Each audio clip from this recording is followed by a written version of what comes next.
Today we're here to talk about the highest priority we have in our state, which are our children. Thousands of young people are without proper parental supervision and without strong, positive adult influence. I'd like to go ahead and try to influence someone's life like people have influenced mine. Bush says this kind of mentoring program can put students from all walks of life on a fair playing field. And there are some ways in which you and I can help. It's called Big Brothers and Big Sisters of America. Hello, Big Brothers and Sisters! So I don't think I knew what I was getting into. I pulled up, and literally as soon as I got out of my car, the door flung open. Like the door swings open and hits the wall. He flung it open so hard and sprinted and hugged me. And I remember feeling a little, whoa, kid, I just met you. I didn't even question anything. I was just like, holy smokes, who are these people? Nice to meet you. And me and Jared went and just started talking to ourselves. And I'm like, snaps, cool. It was kind of a poignant moment later just to kind of realize how open he was. So I always knew that I wanted to work with kids, and there was an advertisement of an executive director for Big Brothers Big Sisters. I told my friend, I said, that's my job.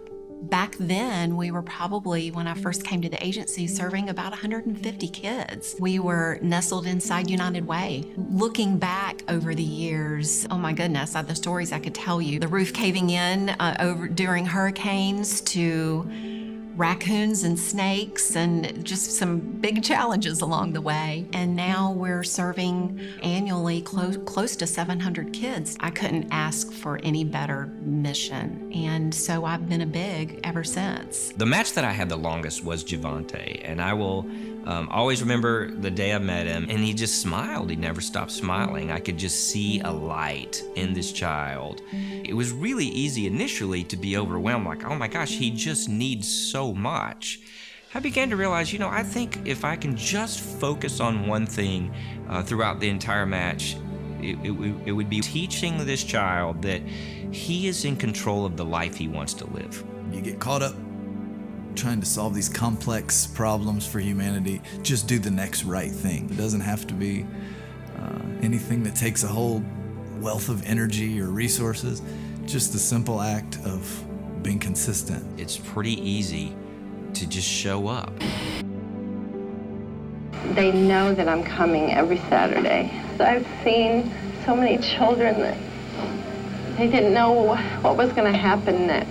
They didn't have that sense of security, and I know that I can give it to them. My big brother is very special. I really like my brother not because he takes me everywhere, just because I love him. Hopefully when I get older and get married and have kids, I like to introduce my kids to Tom. That's my big brother.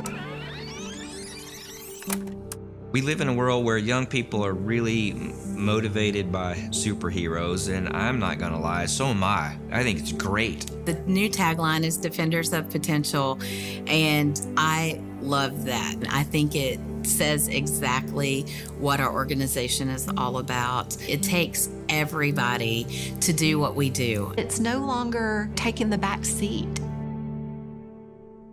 It's an urgent cry to our community that we have to step up. Kids want that. They want heroes in their life. I think that's a fantastic way to tell the story of bigs being there for littles. To be a defender of potential does not mean that you have to be a big brother or big sister. You be a connecting force, whether it be a donor, a community partner that wants to do a match activity for us, a friend of the agencies. That ultimate connectivity will lead to more children getting served.